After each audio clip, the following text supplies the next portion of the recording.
The notification on my phone was just a simple ping, a sound so ordinary it was jarring against the extraordinary circumstances. I usually associated it with a work email or a reminder to pick up dry cleaning. But on this day, that simple sound was the harbinger of absolute devastation. I was standing in the elegant bridal suite at the Grand Manor, the venue where Leo and I were getting married in just 2 weeks. The room was bathed in soft, romantic light, filtering through lace curtains filled with the quiet excitement of my maid of honor Maria, zipping up my wedding dress for a final fitting. The air smelled of silk-fresh flowers and nervous anticipation. Everything felt perfect, like I was exactly where I was meant to be, on the verge of stepping into a beautiful shared future. I glanced at my phone expecting a confirmation from a vendor or a message from my mother about the seating chart. Instead, it was a message on a platform I rarely used from a friend of a friend I barely knew, someone connected through a college group chat. The message itself was brief, almost apologetic. "Hey, Alara, I'm so sorry to send this, but I thought you should know. My friend knows someone who works with Leo and saw something. I wasn't sure if you knew or not. So sorry again. Please don't say who sent this." Below the message was a single image, a screenshot of a text message conversation. The names at the top of the screen sent a jolt of pure adrenaline mixed with icy nausea through my body, a sensation so jarring it made the beautiful room around me feel instantly alien. Leo and Scarlett, my fiancé, my younger sister, my world, which felt so solid moments ago, began to fracture. I read the messages, my eyes flying across the screen, the words blurring at first, then snapping into horrifying focus. They were intimate, playful, filled with inside jokes and terms of endearment I didn't recognize. My mind struggled to process. This wasn't how Leo talked. This wasn't how Scarlett talked to me. And then, the words that stopped my heart cold, that sucked the air from my lungs, that made the beautiful lace of my wedding dress feel like a suffocating shroud. "I wish we didn't have to wait. Soon, just a little longer, then it'll be just us. The wedding? It's really happening, huh? Don't worry. It won't be happening for long. My wedding, the one I had spent months planning, the one I had dreamed of for years, the one that was just 2 weeks away. It won't be happening for long." A casual sentence, uttered by my fiancé to my sister. The beautiful room, the soft light, the delicate lace of the dress, it all spun around me. I felt a wave of dizziness so intense I had to grab onto a nearby chair to steady myself. An icy coldness started in my stomach, a deep physical ache, and spread outwards, making my hands tremble so violently I almost dropped the phone. I clutched it, the screen, a horrifying window into a nightmare I couldn't escape. Leo. My Leo. The man who had promised me forever, the man I trusted implicitly. Scarlett, my sister, my only sibling, my blood, the person I had protected, indulged, and loved unconditionally my entire life. And they were together, plotting against me. The pain hit me, then sharp and physical, like 1,000 tiny cuts opening all at once. A searing agony in my chest, making it hard to breathe, like a rusty knife being twisted slowly. Not just betrayal, double betrayal. A pincer movement of deceit from the two people closest to me, the two people I believed would never hurt me. Maria, my maid of honor, sensing something was terribly wrong, rushed to my side. "Alara, are you okay? You look like you've seen a ghost." I couldn't answer. I couldn't speak. The beautiful dress suddenly felt like a heavy, suffocating cage, trapping me in a moment I couldn't escape. The excitement of moments ago evaporated, replaced by a profound, chilling horror. The friend had sent a few screenshots. More texts followed the initial ones. More exchanges detailing secret meetings planned. "Meet me at our spot tomorrow." stolen moments, thinking of you, declarations of a hidden affection that was apparently strong enough to obliterate 8 years of my relationship, years of building trust, years of shared history, all in the span of how long? How long had this been going on? How long had they been lying to my face, attending wedding planning meetings, smiling at me while sending these messages? The unanswered questions swirled in my head, a terrifying vortex of doubt and pain. How? Why, when did it start? Was any of it real? Was my entire relationship with Leo a lie? Was my sister capable of something so cruel, so utterly devoid of empathy? In that moment, standing in my wedding dress, looking at the undeniable proof of their deceit, my world didn't just stop. It shattered, exploded into a million irreparable pieces. Everything I thought was real, everything I had built my future on with Leo, my understanding of my family, my trust in my sister, it was all a lie. A cruel, elaborate, calculated lie, orchestrated by the two people I trusted most in the world. But in the midst of the shock, the pain, the utter devastation, a different feeling began to stir. Cold, hard, dangerous. An ember deep inside that had been dormant, banked by years of trying to be the good, quiet one, began to glow. If my world was going to burn down around me, if the beautiful future I envisioned was reduced to ashes, I wasn't going to be consumed by the flames alone. I was going to make sure everyone responsible felt the heat. I was going to make sure the truth was revealed, no matter how ugly, no matter how painful for all involved. They thought they were clever, I said, my voice, raw, trembling, but gaining a quiet steel-like strength even as I recounted the most painful moment of my life. They thought they could play their little game and get away with it. They thought they could destroy my life and hide in the shadows of their own deceit. But they didn't just drive me to the brink of despair. They pushed me over the edge. And they had no idea what was waiting for them on the other side.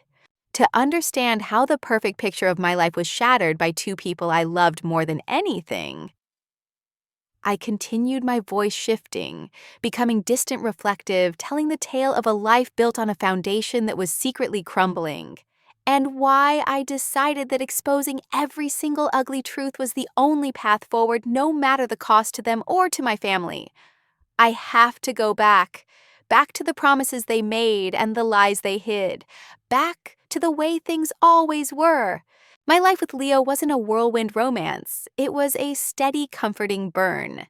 We met in our early 20s, just after I started my career in marketing. He was kind, funny, dependable. He saw me Alara, the somewhat reserved but ambitious woman, and he loved me for who I was, not for who he wanted me to be.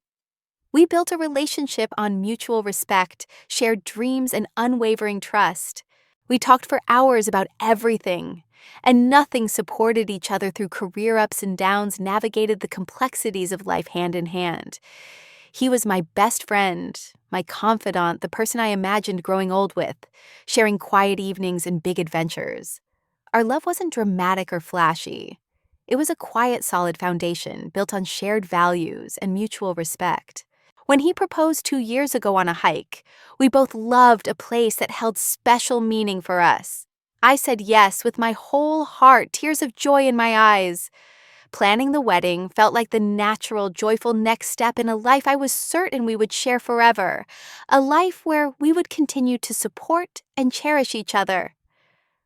And then there was Scarlett, my younger sister. 2 years younger than me, but in many ways a world apart. She was beautiful, vivacious, effortlessly charming, with a knack for getting exactly what she wanted.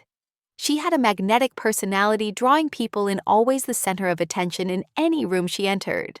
She was also, I knew, capable of a certain self-centeredness, a tendency to view the world solely through the lens of her own desires and immediate gratification. Growing up, I was the responsible older sister, the one who looked out for her, helped her with homework covered for her when she broke curfew, which was often accompanied by tearful pleas and promises to change that rarely materialized. Our parents loved us both fiercely in their own way, but Scarlett was the star. She was the one who demanded and received the most attention, the most praise, the most understanding. She knew how to work them, how to get around their rules, how to make them see her actions, even her most selfish missteps, as somehow charming or justified. I was expected to be the understanding one, the compromising one, the one who didn't cause a fuss and always put Scarlett's needs or feelings first, even when it meant sacrificing my own. It created a subtle but persistent imbalance in our family dynamic, a constant quiet message that Scarlett's wants somehow outweighed mine, and my role was often to facilitate her happiness, to smooth things over, to be the calm presence in her storm even at my own expense. It was a pattern I had accepted for so long, I barely questioned it anymore. When Leo first met Scarlett early in our relationship, I saw how quickly she turned her charm on him. She was friendly, playful, crossing boundaries I wouldn't have with my sister's boyfriend, making inside jokes, quickly touching his arm, a little too often when she laughed at his jokes. I dismissed it then. That's just Scarlett, I told myself. She's like that with everyone. Flirty, charismatic, just being herself. It doesn't mean anything. Leo seemed a little taken aback by her energy, maybe even a little uncomfortable at times, but he was always polite kind to her as he was to everyone. I trusted him completely. As the wedding planning kicked into high gear, Leo spent more time with my family, dinners, venue visits, dress fittings. Scarlett was a bridesmaid, of course a role she embraced with dramatic enthusiasm. This gave Scarlett more opportunities to be around Leo, opportunities she clearly leveraged. I was incredibly busy with work managing vendors, dealing with the myriad stresses of planning a large wedding. I was focused on creating the perfect day, blinded by my excitement and my implicit trust. I didn't see the stolen glances, the hushed conversations that stopped abruptly when I entered the room, the moments they engineered to be alone together, grabbing another drink from the kitchen or stepping out onto the patio. I missed the signs because I was wearing blinders, woven from years of deep, unquestioning trust. Trust in Leo, the man I was about to marry, the man whose integrity I believed in above all else. Trust in Scarlett, my own sister, my blood, the person I had protected, indulged, and loved unconditionally my entire life, never imagining she would turn that love into a weapon. I never imagined either of them would be capable of such a betrayal, let alone together against me. I missed the subtle shifts in Leo's behavior too. A certain distraction, a guardedness with his phone, less enthusiasm about future plans that extended beyond the wedding date. I attributed it to wedding stress, to work pressure. I made excuses because the alternative was too painful to contemplate. I missed the signs because I was blindfolded by trust. Trust in Leo, the man I was about to marry. Trust in Scarlett, my own sister, my blood, the person I had protected, indulged, and loved unconditionally my entire life. I never imagined either of them would be capable of such a betrayal, let alone together against me. The messages proved it wasn't just Scarlett seducing an unwilling participant, a damsel in distress leading a good man astray. The messages from Leo were not just polite responses or signs of being overwhelmed. They were reciprocal, filled with active flirtation expressions of affection. Pet names for Scarlett, my little firefly. Obvious excitement about their secret connection, and chilling impatience for the wedding to be over. He was an active, willing partner in the deception. Perhaps he had weaknesses I hadn't seen. A deep-seated insecurity he masked with kindness, a restless ambition Scarlett tapped into by promising connections or opportunities, or simply a fundamental lack of character that allowed him to pursue a selfish desire regardless of the devastating cost to me. Whatever the reason, he made a choice, his choice, and he embraced it. Their goal wasn't just a hidden affair that would eventually come to light. The "it won't be happening for long" message wasn't just about breaking up after the wedding. Their messages revealed a calculated, albeit reckless plan regarding the wedding itself. They intended to let the wedding almost happen, letting me go through the expense, the emotional investment, the public commitment, Perhaps waiting until the very last minute, the rehearsal dinner, the morning of the wedding, to call it off, positioning their love as a powerful, undeniable force that stopped the wrong marriage just in time, or even horrifyingly going through with it and ending it quickly thereafter, minimizing the blowback to themselves by presenting it as a mistake. Their actions weren't purely impulsive. They were calculated to serve their own selfish, romanticized narrative, regardless of the emotional and logistical carnage they left behind. My discovery of the messages wasn't part of their plan. It was a catastrophic failure of their secrecy, exposing their cruel game just weeks before its intended climax. My discovery of the messages wasn't part of their plan. It was a catastrophic failure of their secrecy, exposing their cruel game just weeks before its intended climax. They were caught, red-handed, just weeks before the finish line of their cruel game. Standing in the bridal suite, the weight of the revelation crushing me, I somehow managed to dismiss Maria. My voice was thick with unshed tears, barely functional. Just something unexpected came up, Maria, I mumbled, clutching my phone. I'll call you later. I need to be alone. She looked concerned, hesitant, but respected my need for space.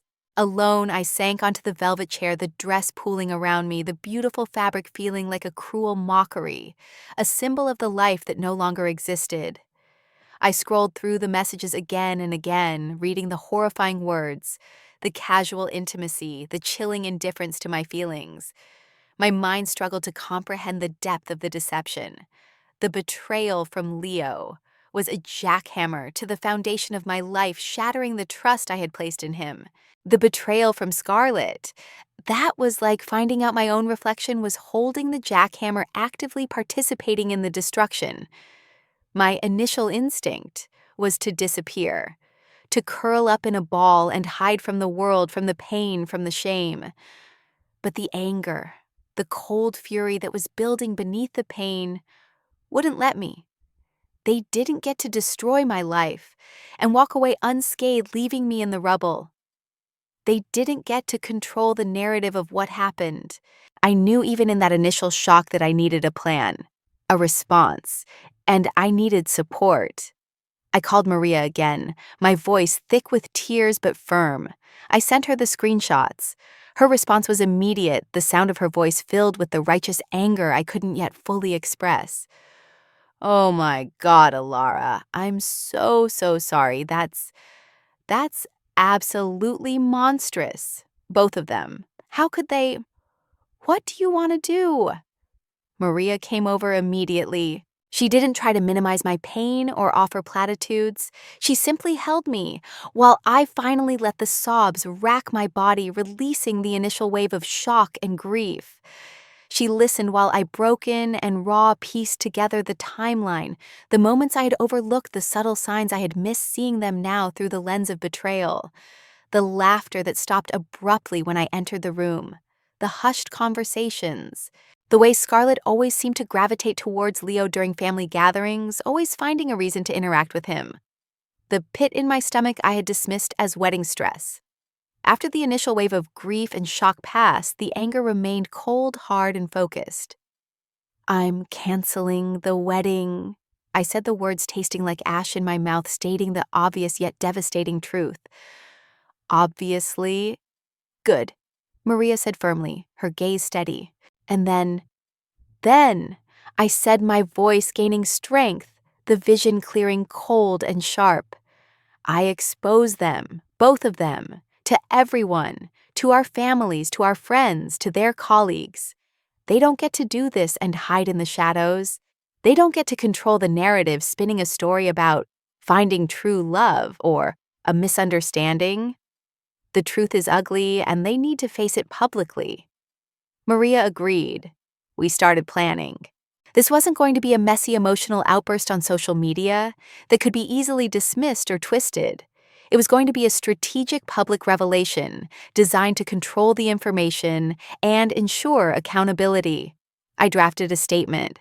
It was calm, factual, devastating in its simplicity.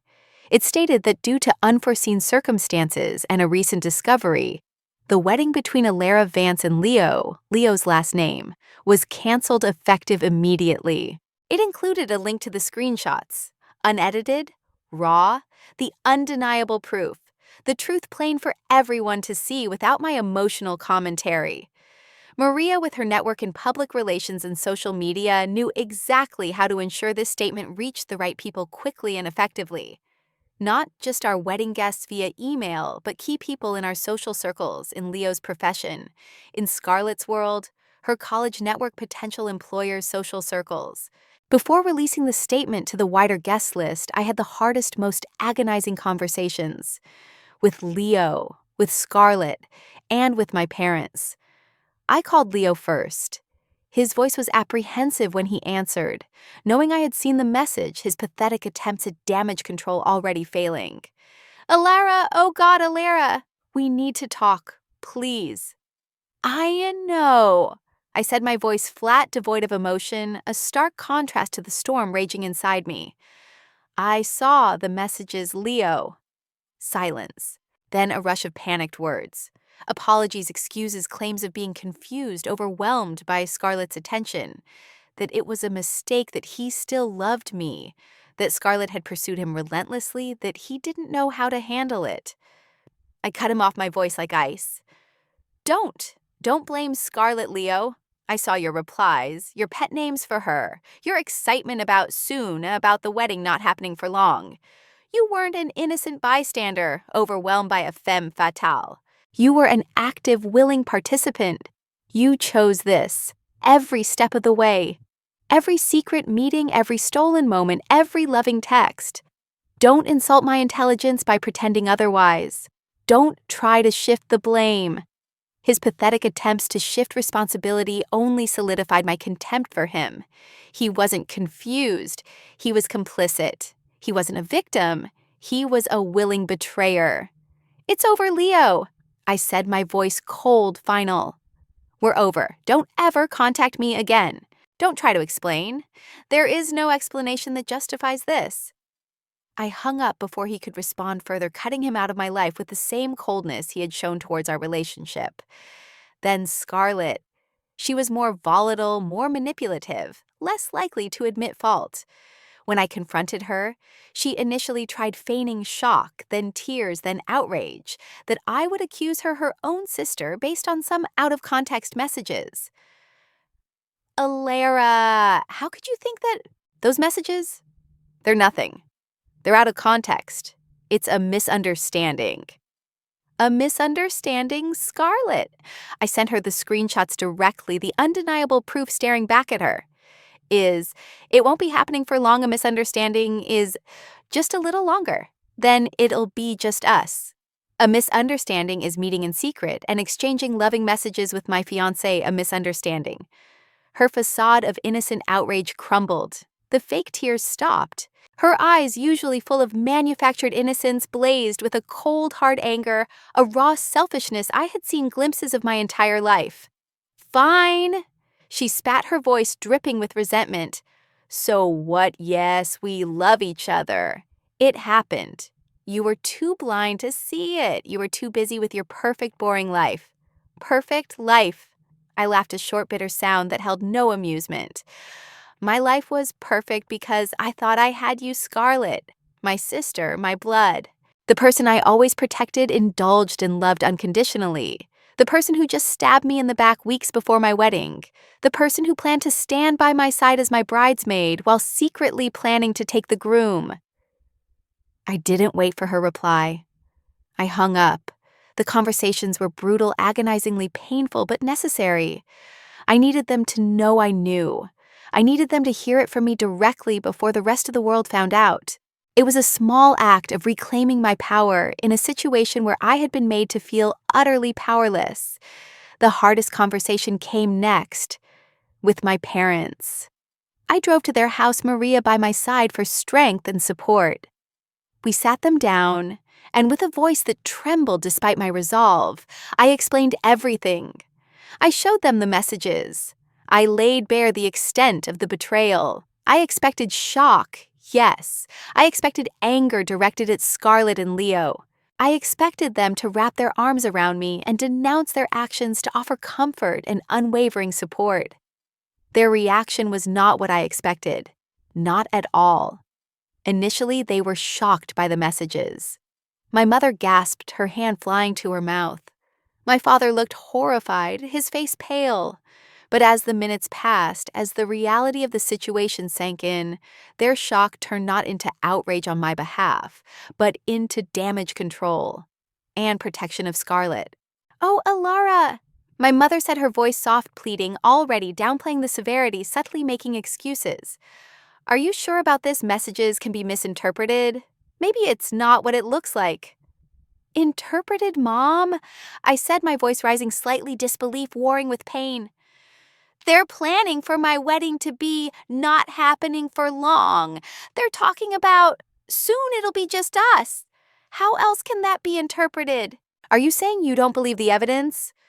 My father, ever the one to avoid conflict, the one who had always indulged Scarlett's behavior, sighed, frustrated by the complication. "It's a mess, Alara. A real mess, a scandal. But Scarlett, she's so young, so impulsive. And Leo, maybe he got caught up in the moment with the wedding stress, the attention."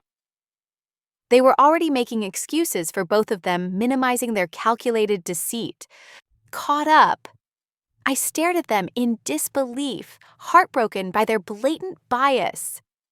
They planned this. They were doing this behind my back for who knows how long, engineering moments to be together. And you're making excuses for them. You're blaming the stress or impulsiveness. "Honey," my mother continued, her voice shifting from pleading to persuasive, focusing solely on the external, on appearances.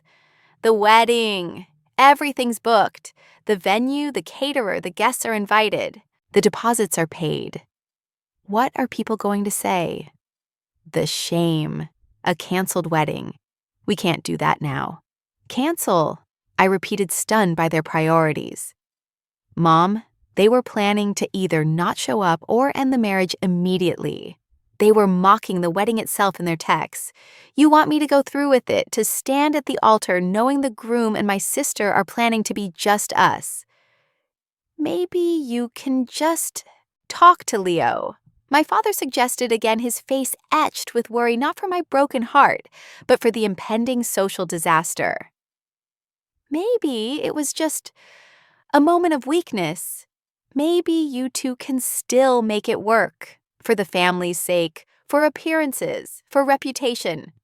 The truth hit me with the force of a physical blow, colder and more painful than any betrayal that had come before. They weren't protecting me. They were protecting Scarlett. They were protecting the family's reputation, their social standing, the appearance of normalcy and success. They were willing to sacrifice my devastating pain, my dignity, and the fundamental truth of the situation, all to protect their favored child and avoid a scandal. "You're making excuses for her," I said, my voice flat dead, the words a statement of cold fact. "For both of them, you care more about what people will say than about what they did to me. You care more about appearances than about the fact that your youngest daughter tried to steal her sister's fiancé." "Alara, don't be dramatic," my mother said, her voice hardening, impatient with my pain, dismissing my very real feelings as an overreaction. "Things happen. People make mistakes. Scarlett is your sister. You need to forgive her. You need to think about the family, about us. The family." I stood up, unable to sit there any longer, the weight of their disappointment and misplaced loyalty suffocating me. The family that always puts Scarlett first, no matter what she does. The family that makes excuses for her most selfish, cruel actions. The family that would rather I pretend everything is fine and walk into a lie than face the truth about their favorite. The family that cares more about a canceled party than my broken heart. Tears streamed down my face now, not from initial shock, but from the deep, crushing weight of their complicity, their failure to see me, their betrayal of my trust in them. "You didn't just fail to support me, Mom. You failed me entirely, Dad. You chose her. You chose appearances. You chose the lie over your own daughter's well-being. You chose the person who betrayed me over me." My mother started to cry again, more intensely, dramatically this time, sensing she was losing control of the narrative, losing her ability to manipulate me with guilt or appeals to family unity. Family is forever, Evelyn. Friends and partners come and go, but family is blood. You can't just cut off your own blood. Family is not just blood.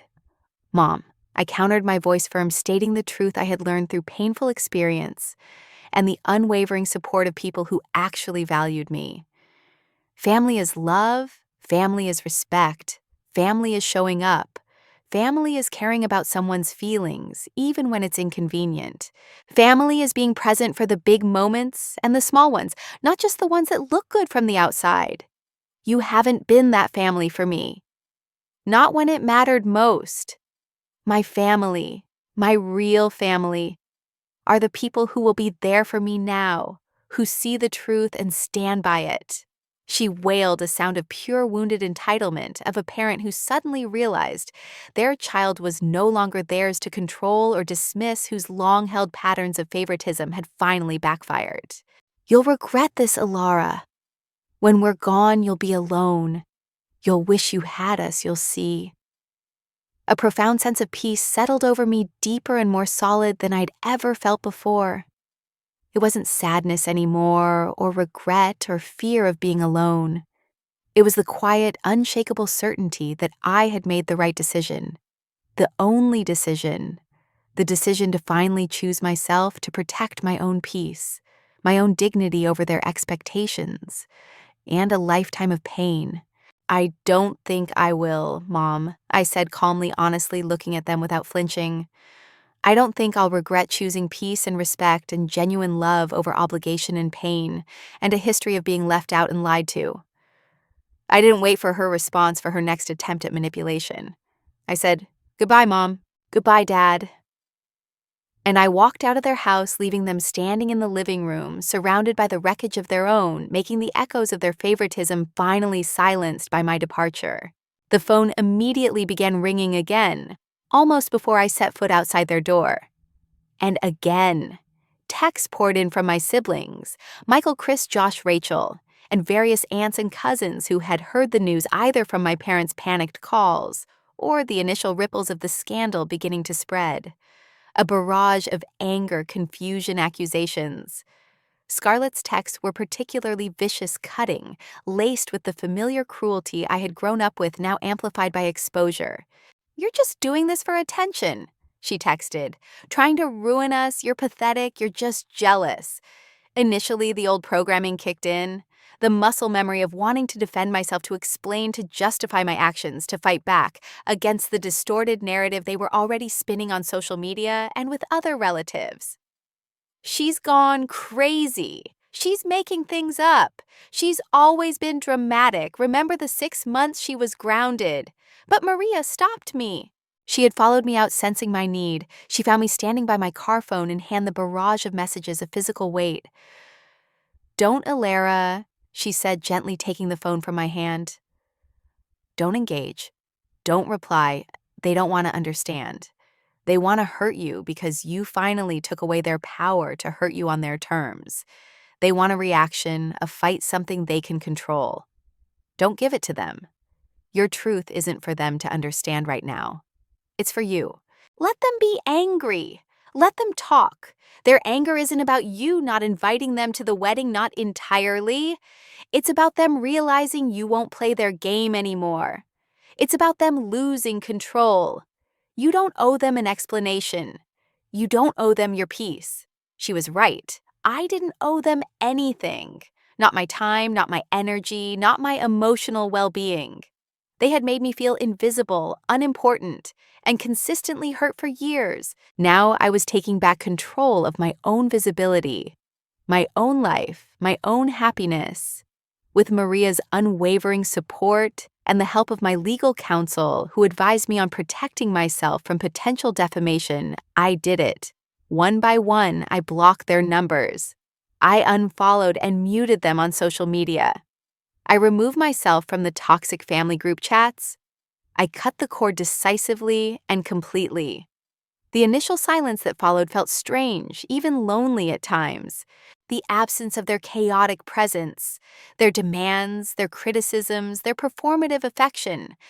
But it was a clean silence, free from the constant low hum of disapproval expectation and veiled judgment that had been the soundtrack of my life for so long. It was the silence of liberation. The statement and screenshots I sent out caused a firestorm just as intended. The wedding industry, grapevine, social media, everyone who knew any of us was talking. Leo and Scarlett's carefully guarded secret was brutally exposed. Their reputations were instantly destroyed. Leo faced professional repercussions in his relatively conservative field. Scarlett became a pariah in her social circle, her college network, her attempts at a professional life tainted by the scandal. Their planned secret life together began under the darkest possible cloud, built on a foundation of betrayal and public shame. I heard through the grapevine that their attempts to start a life together were messy and fraught with conflict, their relationship buckling under the pressure of being exposed and despised.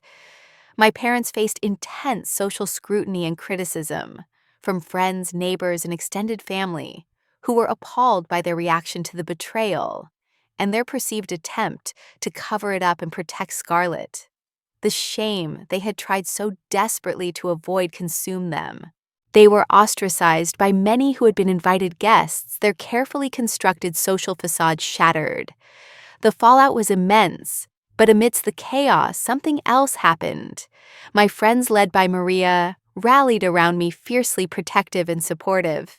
They provided unwavering emotional support, helping me navigate the intense pain and public nature of the scandal. Relatives I hadn't been close to, like my Aunt Elena, my father's sister, reached out, expressing their shock and disgust with Scarlett and Leo, and their profound disappointment in my parents' reaction.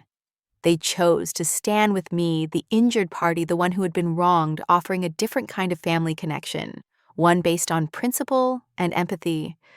I found a new kind of family in the wake of the old one's collapse, a chosen family built on shared values and unwavering support.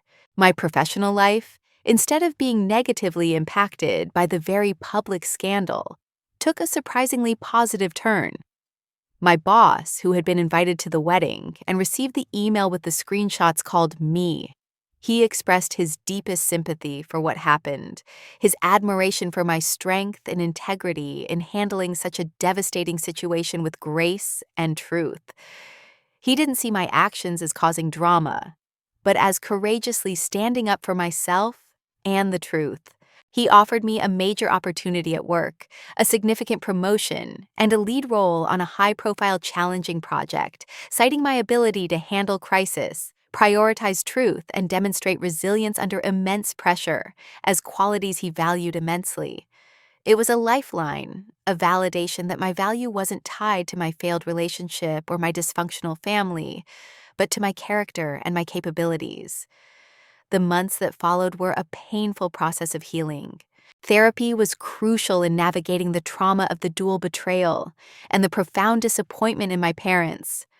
I grieved the loss of my relationship with Leo, the future I thought we would have, the years of trust that were revealed as a lie. But I also grieved the loss of the family I thought I had, the parents who chose appearances over my well-being, the sister who chose jealousy and selfishness over loyalty and love. It was a deep, complex wound, one that would take time to heal. But as the raw pain subsided, replaced by a dull ache that surfaced occasionally, a sense of liberation and peace took root. I was free. Free from Leo's lies, free from Scarlett's manipulation, free from my parents' expectations and their dysfunctional dynamics. I was free to define myself, to build a future on my own terms with people who truly loved and respected me for who I was. I no longer sought the approval of the family, who had consistently dismissed me. I didn't get my wedding day as planned, but I found something infinitely more valuable. I found myself. I found the courage to stand up for the truth, even when it meant shattering the illusions of my own life and exposing the ugliness hidden within my family. I found a chosen family, built on a foundation of real trust, empathy, and unwavering support. I never spoke to Leo or Scarlett again after those initial painful confrontations. My relationship with my parents remained fractured, distant, perhaps irreparable. They never truly understood, or perhaps never wanted to understand the depth of their failure to protect me and their complicity in Scarlett's actions. My life isn't the perfect picture it once seemed. It's better. It's real. It's built on a solid foundation of truth, integrity, and genuine love from those who choose to be in my life. And that is a far more beautiful, far more enduring thing than any staged wedding or perfect family photo could ever capture. The ghosts of the past still linger sometimes, but they no longer have power over me. I face them, I expose them, and I walked away towards a future I am building for myself, stone by painful stone, truth by truth. After Alara Vance exposed her sister and fiancé's betrayal and her parents' devastating reaction, choosing truth and her own well-being, when faced with betrayal from both a partner you were about to marry and family members who prioritize one child over another, which betrayal do you think leaves the deepest, most lasting wound? And why? How does the love and acceptance from a chosen family, built on shared values and support, compare to the complex, often painful bonds of the family you were born into, especially after experiencing such profound betrayal?